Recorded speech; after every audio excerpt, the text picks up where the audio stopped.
എന്താ ഈ സ്വന്തം അനുഭവം എന്ന് പറഞ്ഞാൽ നമുക്കറിയാം, നമ്മളൊക്കെ ജീവിക്കുന്നത് വേറെ ആരുടെയോ അനുഭവത്തിലാണ്. നമ്മുടെ ആധ്യാത്മിക ജീവിതത്തിൻ്റെ ഏറ്റവും വലിയ അപകടം എന്ന് പറയണത്, നമ്മൾ ഇപ്പോഴും മുന്നോട്ട് പോകുന്നത് നമ്മുടെ സ്വന്തം അനുഭവത്തിലല്ല, വേറെ ആരുടെയോ അനുഭവത്തിലാണ്. നിങ്ങളുടെ അപ്പൻ്റെയോ അമ്മയുടെയോ അല്ലെങ്കിൽ നിങ്ങളെ കാറ്റഗിസം പഠിപ്പിച്ച സാറിൻ്റെയോ അനുഭവത്തിൽ നിന്ന്. ഇത് നമുക്ക് പ്രതിസന്ധികൾ അതിജീവിക്കാൻ പറ്റത്തില്ല. കണ്ടവൻ്റെ എക്സ്പീരിയൻസ്, കണ്ടവൻ്റെ അനുഭവങ്ങൾ, ആരായാലും അവരുടെ അനുഭവങ്ങളും പറഞ്ഞുകൊണ്ട് നമ്മൾ ഇരുന്നാൽ നമുക്ക് നമ്മുടെ ജീവിതകാലത്ത് ദൈവം നമ്മോട് ചെയ്യുന്ന കാര്യങ്ങൾ മനസ്സിലാക്കാനോ അനുഭവിക്കാനോ പറ്റാത്തത് കൊണ്ടാണ് ബൈബിള് 17:26 നടപടി പുസ്തകം പറയണത്. ഇങ്ങനെ കാലങ്ങൾ മാറി വരുന്നതിൻ്റെ കാരണം, ദാവീദിനുണ്ടായതുപോലെ കാലങ്ങൾ മാറി വരുന്നതിൻ്റെ കാരണം, you must experience your redeem God by your experience. നിൻ്റെ അനുഭവത്തിലൂടെ ദൈവത്തെ നീ അനുഭവിക്കണം. അത് ഒരു പരിപാലനയുടെ ഭാഗമാണ്. ആ അനുഭവമാണ് ദാവീദിനുള്ളത്. ദാവീദ് സംഗീതത്തിൽ എഴുതുന്നത് എന്താണ്?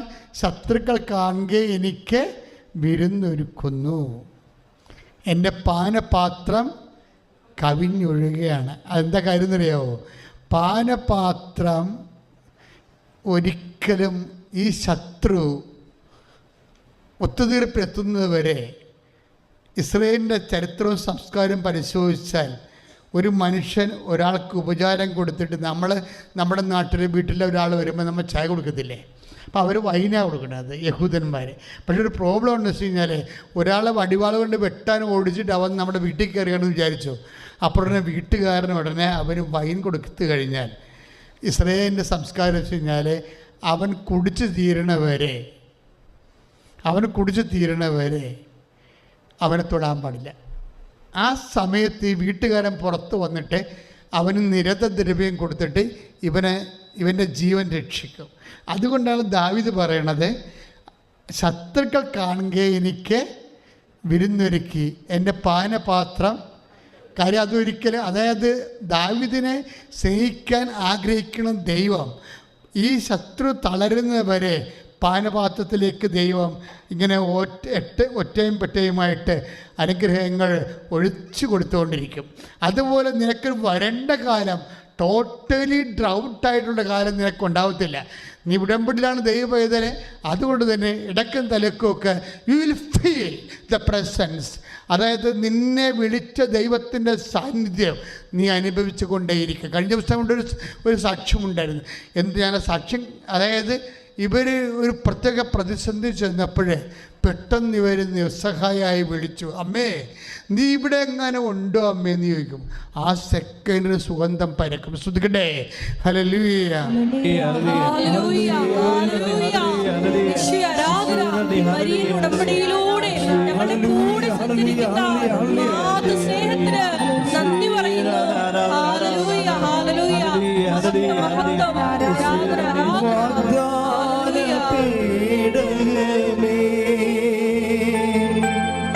സ്വർഗീയ പൊന്മലരേ,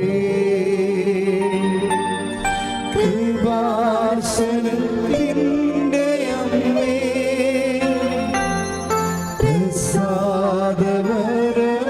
പ്രസാദപരമാതാവേ, വാഗ്ദാന പേടകമേ, സ്വർഗീയ പൊന്മലരേ, കൃപാസനത്തിൻ്റെ അമ്മേ, പ്രസാദപരമാതാവേ.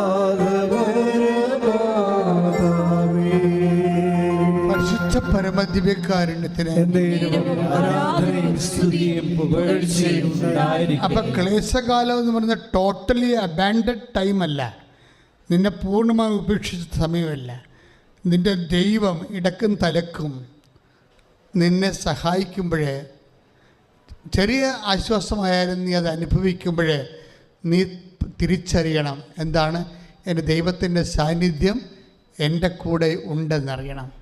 അതാണ് അതിൻ്റെ വിഷയം. അതെന്തിനാണ്? സ്വന്തം അനുഭവത്തിലൂടെ നീ ദൈവത്തെ കണ്ടെത്താൻ വേണ്ടിയാണ്. സ്വന്തം അനുഭവത്തിലൂടെ. അപ്പോൾ ഒരു കാരണവശാലും എല്ലാം പോയി. അതുകൊണ്ട് ചിലർ ഉടമ്പടി ഉഴപ്പത്തില്ലേ, എന്തെങ്കിലും 2 തട്ട് കിട്ടിക്കഴിയുമ്പോൾ അവർ ഓട്ടോമാറ്റിക്കായിട്ട് ഉടമ്പടി ഉഴപ്പും. ആ ഉഴപ്പുമ്പോൾ ഉണ്ടാകുന്നൊരു പ്രശ്നം വെച്ച് കഴിഞ്ഞാൽ, അങ്ങനെ വന്നാൽ ഈ അവിശ്വസ്തതയുടെ പ്രശ്നം ഉണ്ടാകും. അവിശ്വസ്തതയുടെ കാര്യം ഈ നമുക്ക് വിശ്വാസമല്ല ഉടമ്പടിയിൽ ഉപയോഗിക്കുന്നത്. പെർസ്വേറിങ് ഫെയ്ത്ത് എന്ന് പറയുന്ന, തുടർ വിശ്വാസമെന്ന് പറയുന്ന വിശ്വസ്തതയാണ് ഉടമ്പടിയിലെ ഇന്ധനമെന്ന് പറയുന്നത്. അപ്പോൾ ഇതുപോലെ ഇടക്കും തലക്കിടക്ക് തട്ട് കിട്ടിക്കഴിഞ്ഞാൽ ഉടനെ നിങ്ങൾ പ്രേയറും സൽപ്രവൃത്തികളും ഒക്കെ നിർത്തിയിട്ട് നിങ്ങൾ ചുരുണ്ട് കൂടരുത്. കാര്യം എൻ്റെ കർത്താവ് ഇന്ന് അല്ലെങ്കിൽ നാളെ എന്നെ ലിഫ്റ്റ് ചെയ്യും, അവൻ എന്നെ ടോട്ടലായിട്ട് അബാൻഡ് ചെയ്യത്തില്ലെന്ന് അവരെന്നോട് പറഞ്ഞിട്ടുണ്ട്. 13:5 നമ്മൾ വായിച്ചത് അതാണ്. ഒരു കാരണവശാലും ഞാൻ നിങ്ങളെ പരിത്യജിക്കുകയോ ഉപേക്ഷിക്കുകയോ ഇല്ല. നമ്മൾ വിശ്വസിക്കുന്നത് ഇതുപോലുള്ള വാഗ്ദാനങ്ങളിലാണ്. ഇത് വാഗ്ദാനമാണ്. ഞാൻ ആദ്യമേ പറഞ്ഞില്ലേ 8810 വാഗ്ദാനങ്ങൾ. അതിലൊന്നാണ് ഞാൻ ഒരു കാരണവശാലും അറ്റ് എനി കോസ്റ്റ് ഞാൻ നിന്നെ I will not abandon you. അപ്പോൾ ആ ഒരു ചിന്ത നമ്മുടെ മനസ്സിലുണ്ടാകണം. ഇപ്പോൾ കല്യാണക്കാര്യം വന്നോ, അത് പോയി അന്ന് വിചാരിച്ചോ. അപ്പം നമ്മൾ ഒത്തിരി പല കല്യാണക്കാര്യങ്ങളും നടക്കാതെ ഇത് വന്നപ്പോൾ നമ്മൾ ഒത്തിരി സന്തോഷിച്ചു, നല്ലതാണ് എന്ന് വിചാരിച്ചുകൊണ്ടിരിക്കുന്ന സമയത്താണ് ഒരു കാരണമില്ലാതെ ആ സംഭവം നടന്നുപോയി. അപ്പം നമുക്ക് സങ്കടമായി. അപ്പം നിന്റെ സങ്കടവും ഫ്രസ്ട്രേഷൻസ് തീർക്കാൻ അടുക്കളയിൽ വന്ന് അമ്മയോട് പറയും, ഇനി ഒരു പട്ടിയുടെ മുമ്പിൽ ഞാൻ പോയി നിൽക്കത്തില്ലെന്ന് പറയും. അപ്പം അമ്മയ്ക്ക് മനസ്സിലാകും നിൻ്റെ സങ്കടം കൊണ്ടാണ് നീ ഇങ്ങനെ പറയണമെന്ന്. അതായത് ഇങ്ങനെയുള്ള സമയത്ത് സംയമനം പാലിക്കണം. എന്താ കാര്യം എന്നറിയാവോ? ദൈവം തിരഞ്ഞെടുത്ത ആൾ വരുന്നില്ലെന്നതിൻ്റെ അർത്ഥം വേറെ ഒന്നുമില്ല.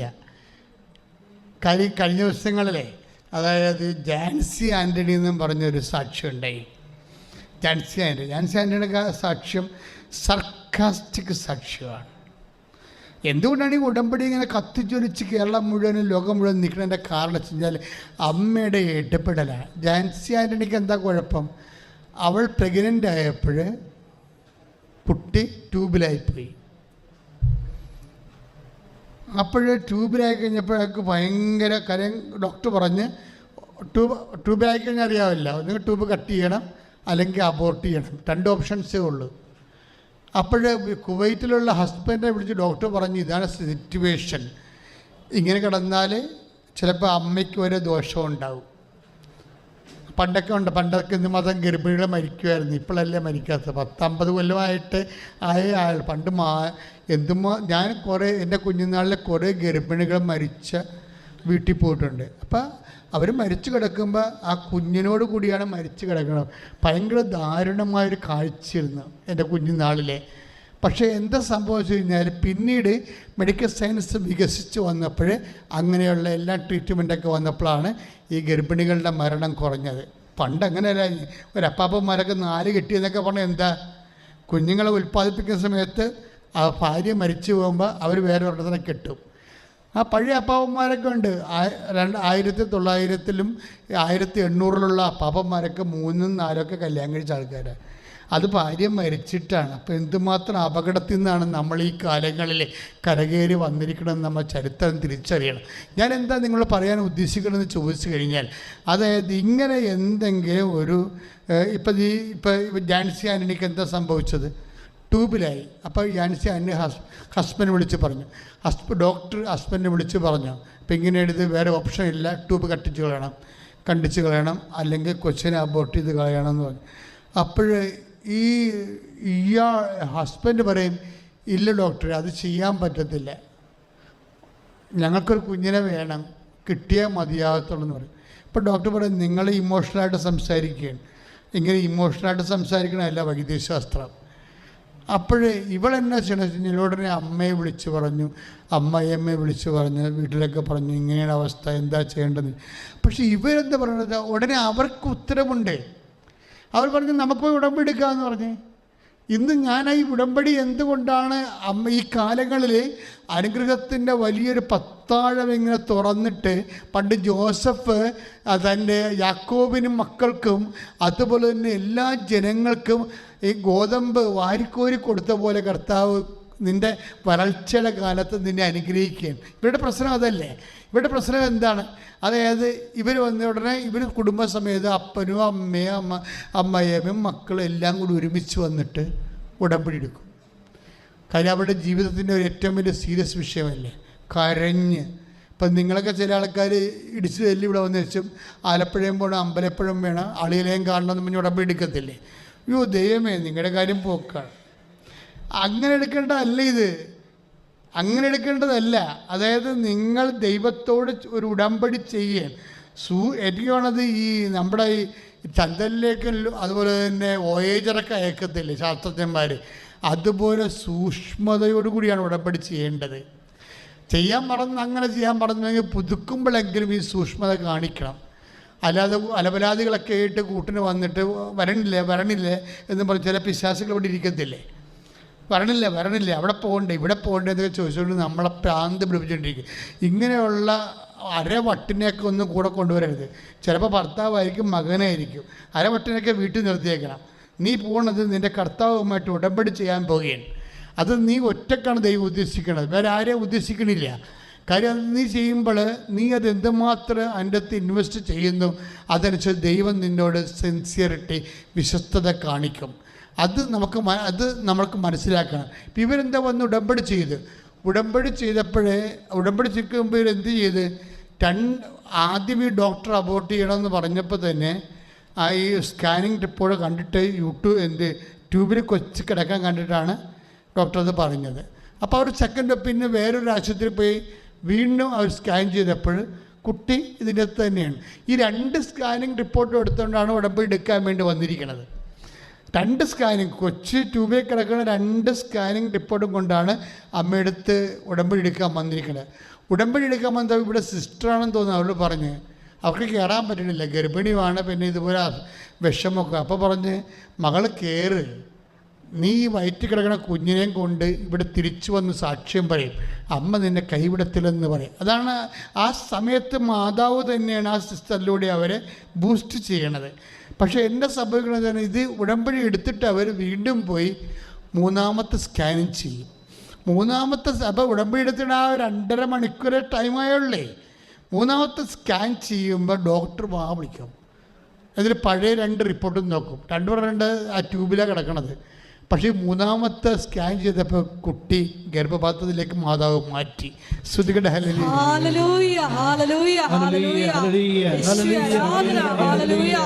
സമയ സന്ദർഭങ്ങളുടെ മേൽ അധികാരമുള്ള സ്വാധീനമുള്ള അമ്മയുടെ മധ്യസ്ഥത്തിന് ഞങ്ങൾ നന്ദി പറയുന്നു.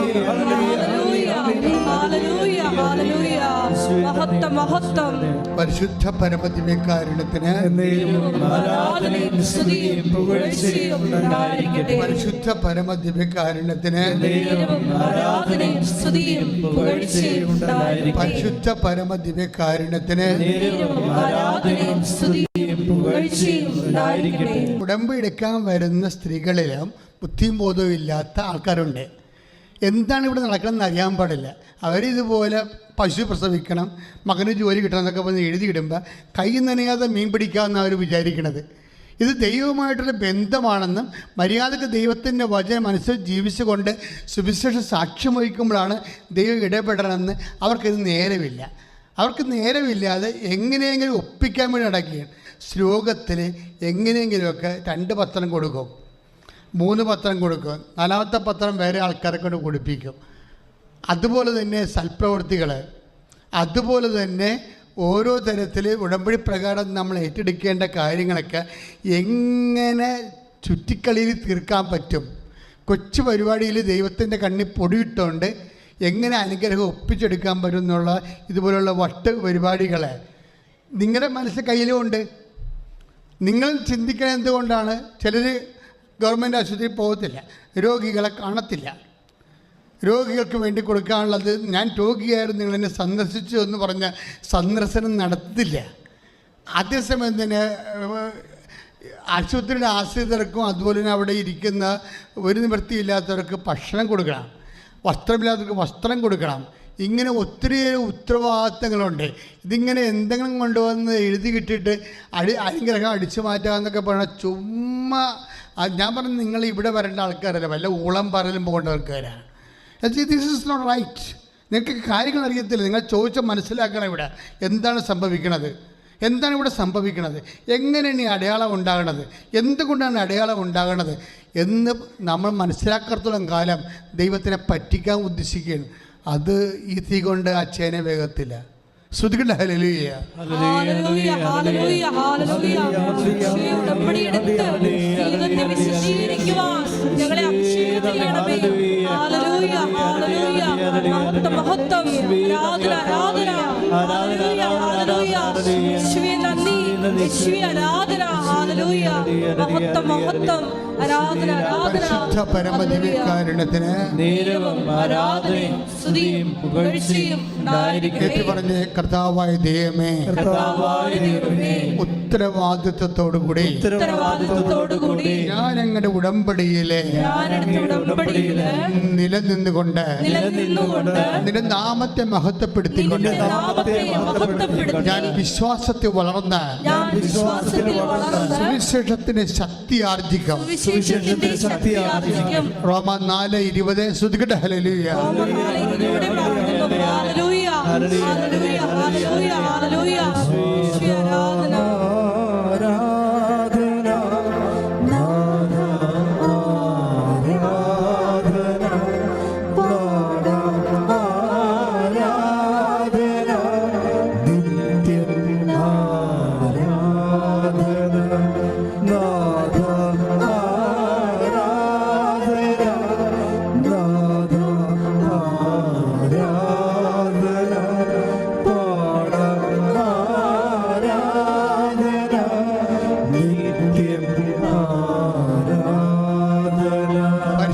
പരമദിവ്യകാരുണ്യത്തിന് റോമ 4:20. റോമ 4:20. ദൈവത്തെ മഹത്വപ്പെടുത്തിക്കൊണ്ട് അവൻ വിശ്വാസത്താൽ ശക്തി പ്രാപിച്ചു. ഇതാണ് പ്രശ്നം. ഇതാണ് ഉടമ്പടിയുടെ മർമ്മം എന്ന് പറയുന്നത്. എന്താണ്? ദൈവത്തെ മഹത്വപ്പെടുത്തിക്കൊണ്ട് പറഞ്ഞേ, ദൈവത്തെ മഹത്വപ്പെടുത്തിക്കൊണ്ട് വിശ്വാസത്തിൽ ശക്തി പ്രാപിച്ചു. വിശ്വാസത്തിൽ ശക്തി പ്രാപിച്ചു. ഇതാണ് ഈ ഉടമ്പടിയുടെ മർമ്മം എന്ന് പറയുന്നത്. എന്താണ് കാര്യം? ദൈവത്തെ മഹത്വപ്പെടുത്തിക്കൊണ്ട്. ഇപ്പം നമ്മൾ കർത്താവിൻ്റെ വചനങ്ങൾക്ക് അനപേക്ഷിതമായിട്ട് നമ്മൾ വിശുദ്ധീകരിക്കുകയും അപ്പോൾ ദൈവം മഹത്വപ്പെടും. കാര്യം എന്താണ്? കഴിഞ്ഞ ദിവസങ്ങളിലൊരു സാക്ഷ്യം ഉണ്ടായിരുന്നു. അതായത് ശ്രുതികട്ടെ ഹല്ലേലൂയ. Hallelujah hallelujah hallelujah. യേശുവേ ഞങ്ങളെ വചനത്തിലൂടെ വഴി നടത്തുന്നതിന് നന്ദി പറയുന്നു. Hallelujah hallelujah. മഹത്വം മഹത്വം. ആരാധന ആരാധന. Hallelujah hallelujah. അത് മെരീന കൊട്ടാരക്കരയുടെ സാക്ഷ്യമാണ്. മെരീന കൊട്ടാരക്കര കേട്ടക്ക് പരീക്ഷ എഴുതാനുള്ള ആളാണ്. 6 പ്രാവശ്യം എഴുതി തോറ്റു. അപ്പോൾ ഇനിയിപ്പം മെറിറ്റിൽ വർക്ക് ചെയ്യത്തില്ലെന്ന് നമുക്ക് മനസ്സിലായി. അവൾ വന്ന് ഉടമ്പടി എടുത്ത്, പക്ഷെ ഉടമ്പടി എടുത്തിട്ട് പരീക്ഷാ ദിവസം പോയി കുമ്പസാരിച്ച്, തലേ ദിവസം പോയി അനാഥാലയത്തിൽ പോയി അനാഥാലയത്തിൽ താമസിക്കുന്ന ആൾക്കാർക്ക് ഭക്ഷണം കൊടുത്ത്, അതായത് അവൻ പറയണ പോലെ ചെയ്യണേ. മനസ്സിലായില്ലേ? ഈ പരീക്ഷയാണ്. പരീക്ഷയ്ക്ക് മുമ്പ് കുമ്പസാരിച്ചിട്ടാണ് ഒരുങ്ങി വിശുദ്ധീകരിച്ചിട്ടാണ് പരീക്ഷയ്ക്ക് കയറണത്. തലേ ദിവസം അനാഥാലയത്തിൽ പോയിട്ട് അവർക്ക് ഭക്ഷണം കൊടുത്ത് എന്താ സംഭവിച്ചിരിക്കണത്? ദൈവത്തെ മഹത്വപ്പെടുത്തുകയാണ് നമ്മുടെ സൽപ്രവൃത്തികൾ കൊണ്ട്. നമ്മുടെ സൽപ്രവൃത്തികൾ കൊണ്ടാണ് നമ്മൾ ദൈവത്തെ മഹത്വപ്പെടുത്തുന്നത്. ദൈവത്തെ മഹത്വപ്പെടുത്തുമ്പോൾ എന്ത് സംഭവിക്കും? നമ്മൾ വിശ്വാസത്തിൽ ശക്തി പ്രാപിക്കും. അപ്പോൾ വിശ്വാസത്തിൻ്റെ ഒരു കുഴപ്പമെന്ന് വെച്ച് കഴിഞ്ഞാൽ പ്രവൃത്തി ഇല്ലെങ്കിൽ വിശ്വാസം വീക്കായി പോകും. മനസ്സിലായില്ലേ? അതാണ് എൻ്റെ സീരിയസ്നെസ്. നമ്മൾ എന്തിനാണ് ഈ ഉടമ്പടിയിൽ അവൻ പറയുന്ന പോലെ ചെയ്യാമെന്ന് പറഞ്ഞുകൊണ്ട് നമ്മൾ എന്തുകൊണ്ടാണ് രോഗികൾക്ക് സന്ദർശിക്കുന്നത്, എന്തുകൊണ്ടാണ് നഗ്നരെ ഉടുപ്പിക്കുന്നത്, എന്തുകൊണ്ടാണ് രോഗികളെ സന്ദർശിക്കുന്നത്, എന്തുകൊണ്ടാണ് സഹായം ആവശ്യമുള്ളവർക്ക് സഹായം കൊടുക്കുന്നത്, എന്തുകൊണ്ടാണ് വീട്ടിൽ ക്ഷമിച്ച് വഴക്കുണ്ടാക്കാതെ നോക്കണത്? എല്ലാം ദൈവത്തിൻ്റെ വചനം കേട്ടിട്ട് അതുപോലെ ചെയ്തിട്ട് ദൈവത്തെ മഹത്വപ്പെടുത്തുകയാണ്. അപ്പോൾ ദൈവത്തെ മഹത്വപ്പെടുത്തിയാൽ വിശ്വാസത്തിൽ നമ്മൾ ശക്തി പ്രാപിക്കും. അപ്പം നമുക്ക് ഉടമ്പടിക്ക് ആവശ്യമായ ശക്തിയുള്ള വിശ്വാസം കിട്ടും. ഉടമ്പടിക്ക് ആവശ്യമായ സർവൈവ്ഡ് ഫെയ്ത്ത്, ശക്തിയുള്ള വിശ്വാസം എന്താണ്? സർവൈവ്ഡ് ഫെയ്ത്താണ്. അതായത് ഞാൻ കഴിഞ്ഞ ദിവസം ഒരു വീഡിയോ കണ്ടേ. എന്താണെന്ന് വെച്ച് കഴിഞ്ഞാൽ ഒരു പരന്തിന് 3 കുഞ്ഞുങ്ങളാണ്. അതിങ്ങനെ മുകളിൽ താമസിക്കണം, ഒരു മലമുകളിൽ താമസിക്കുക, മുട്ട വിരിച്ച്. അപ്പോൾ അതിൻ്റെ എല്ലാം ഒരു 24-42 ദിവസം കൊണ്ടാണ് തള്ളപ്പക്ഷികൾ വന്നിട്ട് ഇതിന് വലിയ മീനൊക്കെ കൊടുത്ത് വളർത്തുകയാണ്. 3 കുഞ്ഞുങ്ങളെ മുട്ടയിൽ നിന്ന് വളർന്നിട്ട് അതെല്ലാം ക്യാമറ അവിടെ ഒളിപ്പിച്ച് വെച്ച് ഇതെല്ലാം ഷൂട്ട് ചെയ്തിരിക്കുകയാണ്. പക്ഷേ അവസാന ദിവസം വരുമ്പോഴേ ഈ തള്ളപ്പരന്ത് വന്നിട്ട് ഈ തീറ്റ കൊടുത്ത് വളർന്ന കുഞ്ഞുങ്ങളെ ചവിട്ടി താഴെയിടും. 400 അടി മുകളിൽ നിന്ന് പാറക്കെട്ടിലേക്ക് താഴെയിടും. താഴെയിടുമ്പോൾ എന്താ സംഭവിക്കുന്നത്? അപ്പോൾ ഞാൻ നോക്കി നിൽക്കുകയായിരുന്നു. ഈ പക്ഷിക്കുഞ്ഞുങ്ങളെ, പരന്തൻ കുഞ്ഞുങ്ങളെ തള്ളപ്പക്ഷി തന്നെ ചവിട്ടി താഴെയിടണത് എന്തുകൊണ്ടാണെന്ന്. എന്താ സംഭവിച്ചു കഴിഞ്ഞാൽ ഇവരുടെ ചിറക് ഉറക്കാൻ വേണ്ടി ചിറകിട്ടടിച്ച് അവർ പറക്കാൻ പഠിക്കുകയാണ്. അപകടമായ ഒരു പ്രോസസ്സാണ് പ്രകൃതി ചെയ്യണത്. പക്ഷെ അതിൽ ഒരെണ്ണം പറക്കാൻ പറ്റാതെ ചത്തുപോയി. പ്രകൃതി ഉദ്ദേശിക്കുന്ന ചത്തുപോകണമെന്ന് തന്നെയാണ്. പറക്കാൻ പറ്റാത്തവൻ ചത്തുപോകണമെന്നാണ് പ്രകൃതിയുടെ നിയമം. പക്ഷേ അതാണ്. അപ്പോഴേ എന്ത് സംഭവിക്കണമെന്ന് വെച്ച് കഴിഞ്ഞാൽ നിങ്ങൾ വിശ്വാസമില്ല, നിങ്ങൾ ഡെഡ് ഫെയ്ത്ത്, അങ്ങനെ സംഭവമുണ്ട്. ഡെഡ് ഫെയ്ത്ത് ആണെന്നുണ്ടെങ്കിൽ സ്വാഭാവികമായിട്ട് നിങ്ങളുടെ ആത്മാവ് ഒരു അപകടത്തിലാകും. ഡെഡ് ഫെയ്ത്ത്, അതായത് ഇത് പറയണത് യാക്കോബാണ്. അത് ഡെഡ് ഫെയ്ത്ത്, അത് പ്രവൃത്തിയില്ലെങ്കിൽ. ഇപ്പം 2:17 എടുത്ത് യാക്കോബ് 2:17, പ്രവൃത്തികൾ കൂടാതെയുള്ള വിശ്വാസം അതിൽ തന്നെ നിർജീവമാണ്. നിർജീവം എന്ന് പറഞ്ഞതിൻ്റെ അർത്ഥം എന്താണ്? ഡെഡ് ബോഡി എന്നതിൻ്റെ അർത്ഥം. അപ്പം പ്രവൃത്തി ഇല്ലെങ്കിൽ നിങ്ങളുടെ ഉടമ്പടി ഡെഡ് ബോഡിയാണ്. മനസ്സിലായില്ലേ? അതുകൊണ്ട് തന്നെയാണ് നിങ്ങൾ പ്രവർത്തിക്കുമ്പോൾ, പിന്നെ എപ്പോഴും നമ്മൾ ശ്രദ്ധിക്കേണ്ട വിഷയം എന്ന് പറയുന്നത്, പ്രവർത്തിക്കുമ്പോൾ നമുക്ക് സാങ്കേതികമായിട്ട് ചെയ്യാൻ പറ്റും. ആ ഉടമ്പടി എടുത്തിട്ടുണ്ട്, അതുകൊണ്ട് പത്രമെല്ലാം കൃത്യമായിട്ട് കൊടുക്കണം. അതുപോലെ രോഗികളെ കാണണം, ഞാൻ രോഗികളെ കണ്ടു. അതുപോലെ തന്നെ ഞാൻ അവിടെ, അതായത് നിങ്ങൾ പരീക്ഷയ്ക്ക് ചോദിക്കത്തില്ലേ, ഓരോ ചോദ്യം ചോദിക്കുമ്പോൾ അതുപോലെ ഉത്തരം എഴുതി വെക്കല്ലേ, അങ്ങനെ നമുക്ക് ഉടമ്പടി ചെയ്യാൻ പറ്റത്തില്ല. ഉടമ്പടിയുടെ സൽപ്രവൃത്തികൾ ചെയ്യുമ്പോൾ it must be out of love, ദൈവസ്നേഹത്തോടെ വേണം ചെയ്യാൻ. ദൈവസ്നേഹം ഇല്ലാതെ ചെയ്താൽ ഇത് വർക്കൗട്ട് ചെയ്യത്തില്ല. ഉമിനീരില്ലാതെ ഭക്ഷണം കഴിക്കണ പോലെ ഇരിക്കും. ദൈവസ്നേഹം ഇല്ലാതെ നിങ്ങൾ ഉടമ്പടി പ്രവർത്തനങ്ങൾ ചെയ്താൽ ഉമിനീരില്ലാതെ വായിൽ ഭക്ഷണം കഴിക്കണ പോലെ ഇരിക്കും. ദഹിക്കത്തില്ല ഈ സംഭവം. അപ്പം അതുകൊണ്ട് വളരെ ശ്രദ്ധിച്ച് നിങ്ങൾ ഉടമ്പടി ചെയ്യുന്നവർ, ഞാനീ ചെയ്യണത് ദൈവസ്നേഹത്തോടെയാണോ അതോ ഉടമ്പടിയുടെ നിബന്ധന പാലിക്കാൻ വേണ്ടി സാങ്കേതികമായിട്ട് ഇത് ചെയ്ത് മാറ്റുകയാണ് ചെയ്യണമെന്ന് നോക്കണം. ചിലർക്ക് ഉടമ്പടിയുടെ ഉത്തരം താമസിക്കാൻ കാരണം ഇതുപോലെ സാങ്കേതികമായിട്ട് ചെയ്യുന്നത് കൊണ്ടോ മറ്റുള്ളവരെ കൊണ്ട് ചെയ്യിക്കുന്നത് കൊണ്ടോ ആണ്. മറ്റുള്ളവരെ കൊണ്ട് ചെയ്യിക്കുന്നത് കൊണ്ടാണ്. ഇപ്പം മറ്റുള്ളവരെ കൊണ്ട് ചെയ്യിക്കാൻ വേണ്ടി ഇപ്പം പറഞ്ഞില്ല 65 വയസ്സ് കഴിഞ്ഞാൽ പിന്നെ ഉടമ്പടി എടുപ്പിക്കാത്ത എന്താണ്? ഞങ്ങൾ ആൾക്കാരെ ചെക്ക് ചെയ്യും, കാണുമ്പോൾ തന്നെ അറിയാം ഇവർ ഒരു പണിയും ചെയ്യത്തില്ലെന്ന്. അവർക്ക് ഇപ്പം തന്നെ 140 കിലോ തൂക്കമുണ്ട്. അവർ എന്ത് ചെയ്യാനാണ്? ഒന്നും ചെയ്യത്തില്ല. എന്താണ് അവരുടെ പ്രശ്നം? എന്താണ്? വല്ല മരുമക്കളും അല്ല പേരക്കിടാങ്ങളും പഠിക്കണ കാര്യമായിരിക്കും.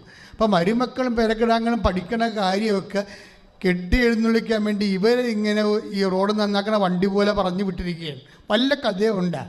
ആ കക്ഷികൾ നേരിട്ട് വരണം. ആരാണ് ഇവരുടെ മകൻ? ആ അമ്മ തന്നെ നേരിട്ട് വരണം, മകനെയും കൂട്ടി വന്നിട്ട് കാര്യമില്ല, ഒന്നും കാര്യമില്ല. എന്താ കാര്യം വെച്ച് കഴിഞ്ഞാൽ ഇപ്പം ഇവിടെ സംഭവിക്കണത് എന്താ? ഓരോ വിഷയത്തിനും അവർ ചെയ്തിട്ട്, ആ ഉടമ്പടി ചെയ്തിട്ട് അതനുസരിച്ച് സന്തോഷത്തോടെ ദൈവസ്നേഹത്തോടെ ചെയ്യാൻ. കാരണം എൻ്റെ അനന്തരം തന്നെ IELTS എടുത്തിട്ട് 2 പ്രാവശ്യം തോറ്റുപോയി. അപ്പം ഞാനോടത്ത് എന്ത് പരിപാടി? ഇവനെ നോക്കാൻ കാര്യമുണ്ട്. അപ്പം ഞാൻ വീട്ടിൽ തിരക്കിയപ്പോൾ അവൻ അമ്മയെ കൊണ്ടാണ് ബാക്കിയുള്ള എല്ലാം ചെയ്യിക്കണത്. അതോടുകൂടി അവൻ്റെ കാര്യത്തിൽ തീരുമാനമായി. അതാണ് സംഭവം. 2 പ്രാവശ്യം തോക്കേണ്ട കാര്യമില്ലല്ലോ.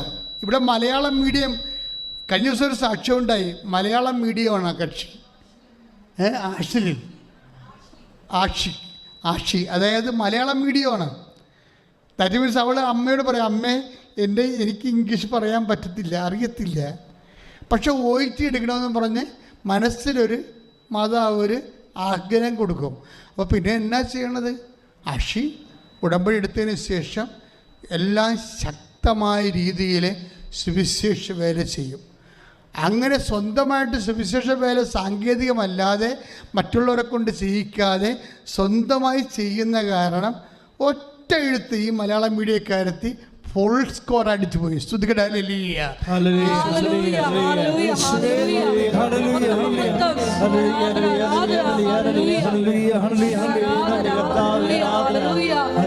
ഞങ്ങളുടെ യോഗ്യതകൾക്ക് അപ്പുറത്ത് നമ്മുടെ നിബന്ധനകൾ പാലിക്കും.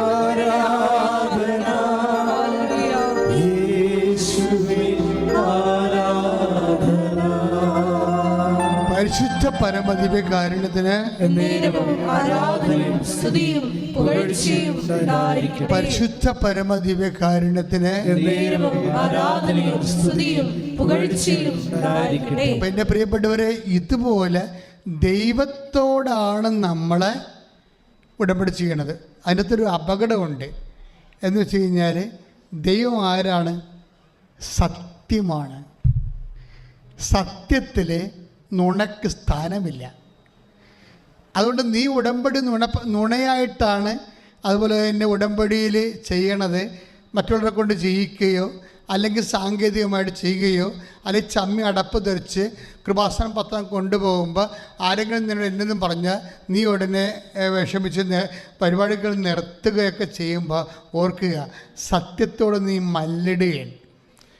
നിൻ്റെ നുണയും കാപട്യവും ഒന്നും വർക്ക് ചെയ്യത്തില്ല. ഇത് വെളുക്കാൻ തേക്കാൻ നീ പാണ്ടായിട്ട് നീ പണിമടിക്കാനുള്ള എല്ലാ സാധ്യതയുണ്ട്. എന്താ കാര്യം വെച്ച് കഴിഞ്ഞാൽ നീ ദൈവത്തോടല്ലേ നീ അത് ചെയ്യണത്. ദൈവം സത്യമല്ലേ. സത്യത്തിൽ നുണക്ക് സ്ഥാനമില്ലല്ലോ. Take the word of God. സ്തുതിക്കട്ടെ. ഹല്ലേലൂയ.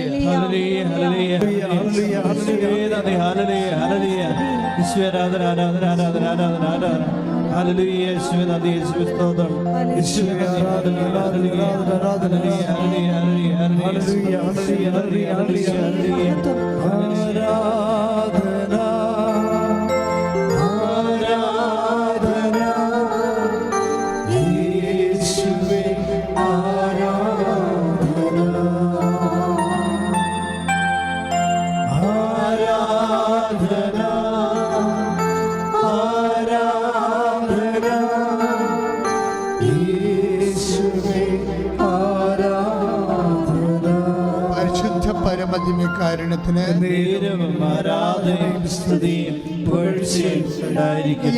ഇത് വിശ്വസ്തയുടെ വിഷയമാണ്. നിയമാവർത്തനം 7:12. നിയമാവർത്തനം 7:12. Take the bed of God. സ്തുതിക്കട്ടെ. നിയമാവർത്തനം 7:12.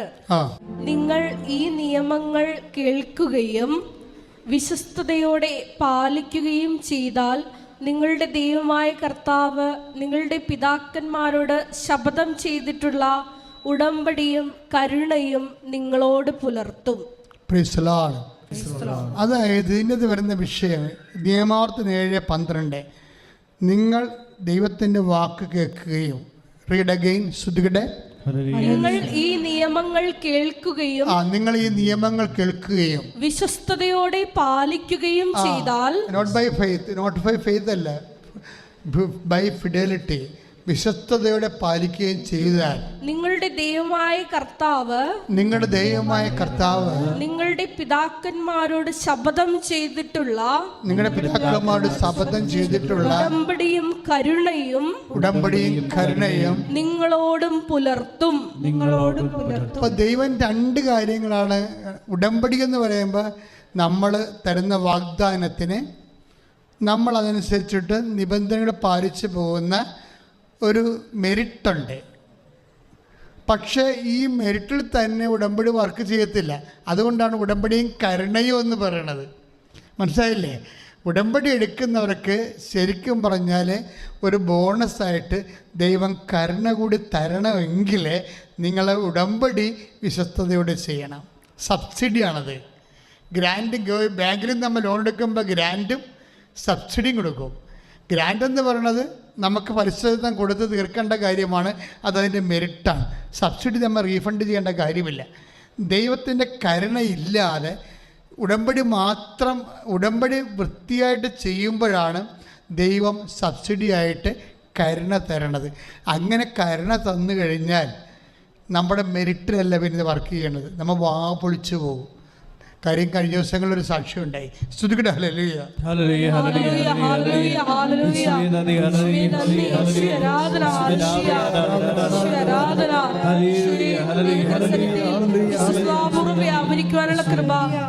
ജ്യോതിസ് മരിയ തൃശ്ശൂര്.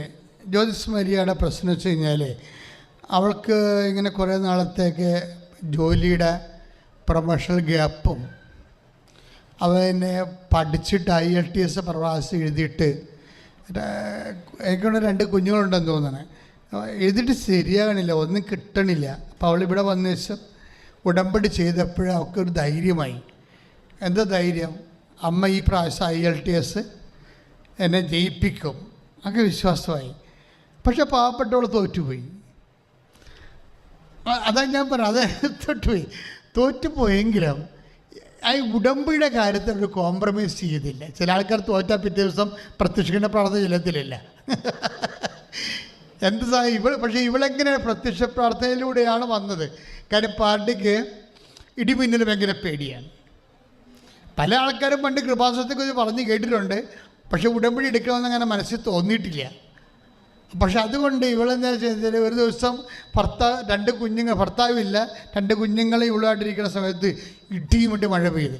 ഇവൾക്ക് ഇടിമിന്നൽ ഭയങ്കര പേടിയാണ്. ഉടനെ ഇവൾ പ്രത്യക്ഷ പ്രാർത്ഥന എടുത്തിട്ട് പ്രത്യക്ഷ പ്രാർത്ഥനയിട്ട് പറഞ്ഞു, മാതാവിൻ്റെ മധ്യസ്ഥ പ്രാർത്ഥിക്കുന്നു, ഇടിമിന്നൽ ഇപ്പം നിൽക്കണമെന്ന് പറഞ്ഞു. അപ്പോൾ ഇടിമിന്നൽ നിന്ന്, മഴയിൽ നിന്ന്. അപ്പോൾ അവൾക്ക് മനസ്സിലായി അമ്മ ഇടപെട്ടിട്ടുണ്ട്, അതുകൊണ്ട് ഞാൻ പോയി ഉടമ്പടി എടുക്കാമെന്ന്. ഉടമ്പടി എടുക്കാമെന്നപ്പോൾ എന്നാ പറ്റിയത്, ഉടമ്പടി എടുത്തിട്ട് IELTS തോറ്റു. എൻ്റെ മക്കൾ, നിങ്ങൾ ഉടമ്പടി എടുത്തിട്ട് നിങ്ങൾ വിചാരിക്കുന്ന കാര്യങ്ങൾക്ക് എന്തെങ്കിലും കുഴപ്പമുണ്ടായാൽ അതിൻ്റെ അർത്ഥം ദൈവം ആ വാതിലൂടെ അല്ല നിങ്ങൾക്ക് അനുഗ്രഹം തരാൻ പോണത്. പിറ്റേ ദിവസം ഒരു സംഭവം ഉണ്ടായി. ഇപ്പോൾ IELTS തോറ്റ ദിവസം ഇവളെ ന്യൂസിലൻഡിൽ നിന്ന് ഇവളുടെ ഒരു റിലേറ്റീവ് വിളിച്ചിട്ട് പറഞ്ഞു, ഗ്രേസ്, അതായത് ഇവിടെ പുതിയ നിയമം ഇന്നലെ ഉണ്ടായിട്ടുണ്ട്, ക്രൈസിസ് വിസ കൊടുക്കുന്നുണ്ടെന്ന് പറഞ്ഞു. ക്രൈസിസ് വിസ അത് പുതിയൊരു സംരംഭമാണ്. അപ്പം നീ എത്തുമ്പോൾ ആപ്ലിക്കേഷൻ ചെയ്യാമോ? അപ്പോൾ ഒരു ഏജൻറ്റും ഇല്ലാതെ ഇവൾ തന്നെത്താൻ കമ്പ്യൂട്ടർ ഓൺ ചെയ്തിട്ട് ക്രൈസിസ് വിസയ്ക്ക് ആപ്ലിക്കേറ്റ് ചെയ്യും. ഒരു IELTS പാസ്സാകാതെ ഇവർ ന്യൂസിലൻഡിൽ ചെല്ലും. ഇതാണ് വിഷയം. അതായത് IELTS തോറ്റാണല്ല ഇവർക്ക് പ്രശ്നമായി പോയത്.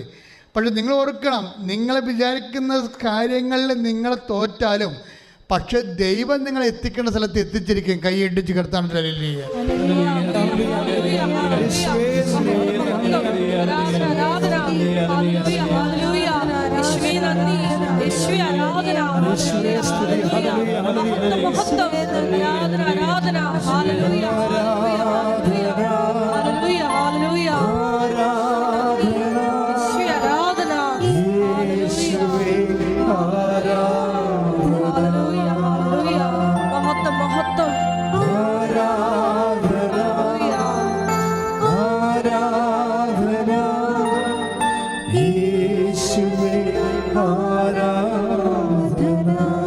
എല്ലാവരും എഴുന്നേൽക്കുക, സന്തോഷത്തിൽ എഴുന്നേൽക്കുക.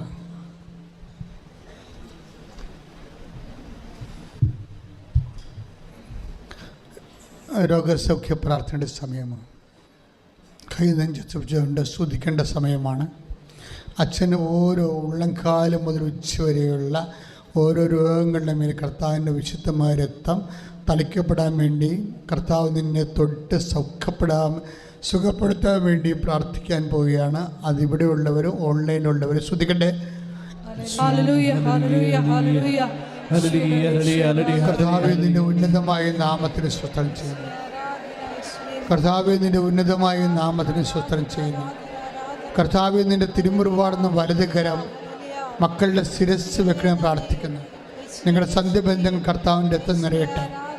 നിങ്ങളുടെ മാംസപേശികളിൽ കർത്താവിൻ്റെ രക്തം നിറയട്ടെ.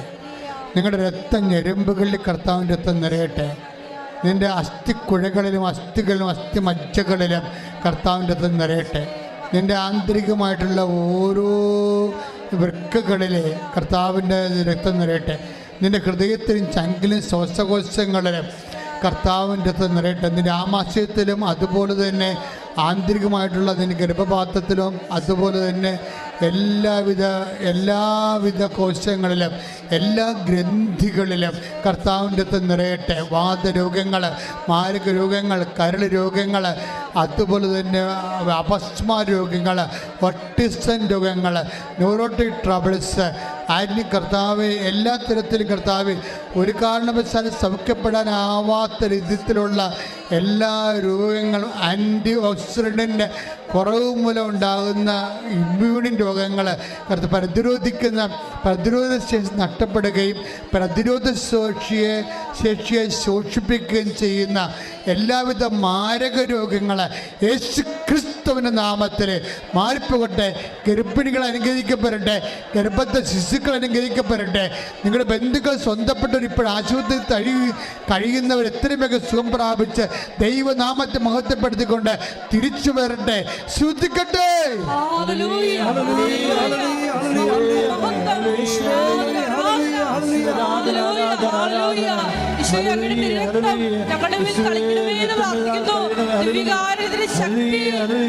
ഭവനങ്ങളിൽ നിറയപ്പെടണമെന്ന് പ്രാർത്ഥിക്കുന്നു. ഹല്ലേലൂയ, ഹല്ലേലൂയ, മഹത്വം, മഹത്വം, ആരാധന, ആരാധന. ഹല്ലേലൂയ.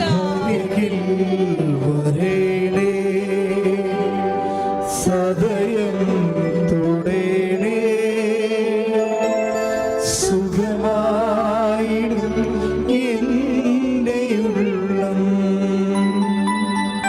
അരികിൽ വരേണേ സദയം തുടേണേ സുഖമായിടും എൻ്റെ ഉള്ളം. പരിശുദ്ധ പരമദിവ്യകാരുണ്യത്തിന്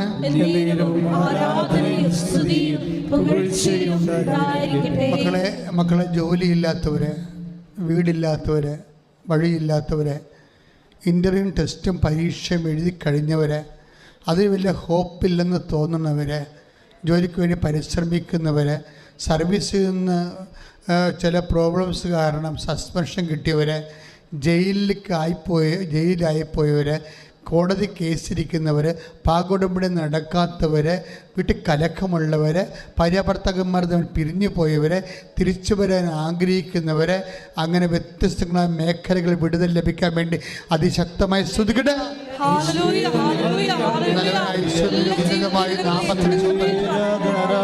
എല്ലാ തരത്തിലുള്ള പ്രണയബന്ധങ്ങൾ, മോശമായ ജീവിതാവസ്ഥകൾ കർത്താവെ അങ്ങ് ഏറ്റെടുക്കണമെന്ന് പ്രാർത്ഥിക്കുന്നു. ഈ പ്രാർത്ഥനയുടെ ശക്തിയാൽ ദൈവം നിങ്ങളുടെ ക്ലേശങ്ങളെ ഏറ്റെടുക്കുകയും നിങ്ങളുടെ ഭാരങ്ങളെ ഏറ്റെടുക്കുകയും നിന്റെ ബന്ധനങ്ങളെ, നിന്റെ നുഖങ്ങളെ തകർത്തെറിയുകയും ചെയ്യട്ടെ. യേശു ക്രിസ്തുവിൻ്റെ ഉന്നതമായ നാമത്തിൽ എല്ലാ നുഖങ്ങളും തച്ചുടക്കപ്പെടട്ടെ. ശ്രുതിക്കട്ടെ.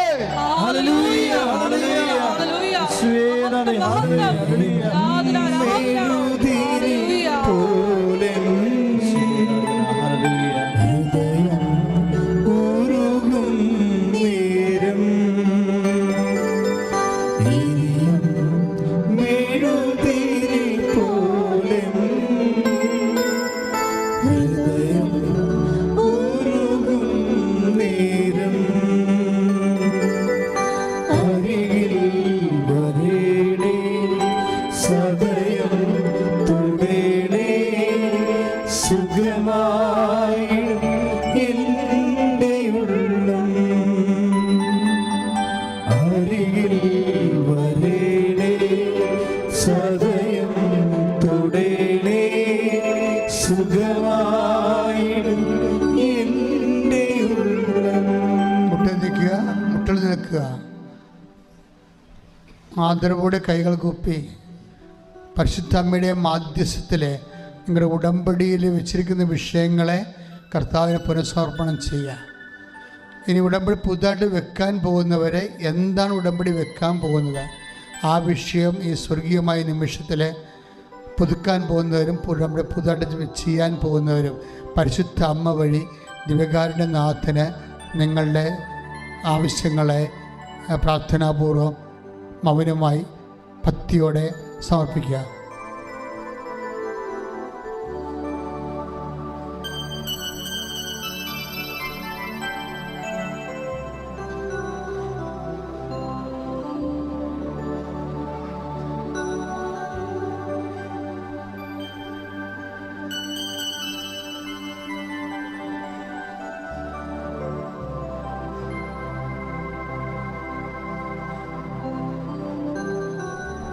മുട്ടേനിക്കുക. സമാപനാശീർവാദം.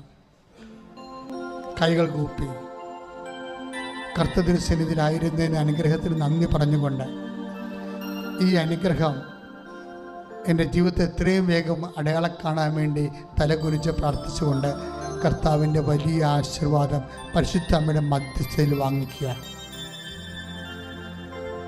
നമ്മുടെ എല്ലാ ഉടമ്പടി നിയോഗങ്ങള്, നമ്മളിപ്പോൾ അലട്ടുന്ന ജീവിത വിഷയങ്ങളെല്ലാം ഒരിക്കൽ കൂടി ദിവ്യകാരുണ്യ സന്നിധിയിൽ സമർപ്പിച്ചുകൊണ്ട് അമ്മയുടെ പ്രത്യക്ഷീകരണത്തിൻ്റെ സാക്ഷികളായി ഞങ്ങളെ ഉയർത്തണമേ എന്ന് പ്രാർത്ഥിച്ചുകൊണ്ട് ശിരസ് നമിച്ച് നമുക്ക് ആശീർവാദം സ്വീകരിക്കാം.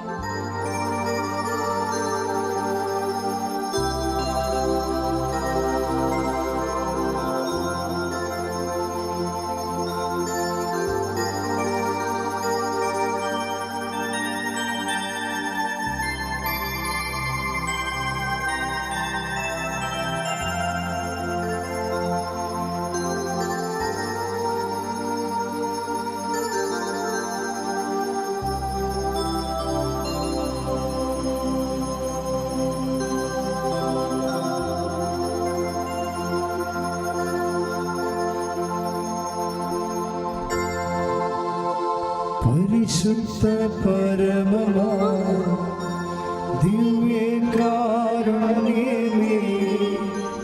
എന്നുമെന്നും അങ്ങേയ്ക്കാരാധന. പരിശുദ്ധ പരമമാ ദിവ്യകാരുണ്യമേ, എന്നുമെന്നും അങ്ങേയ്ക്കാരാധന. പരിശുദ്ധ പരമമാ ദിവ്യകാരുണ്യമേ,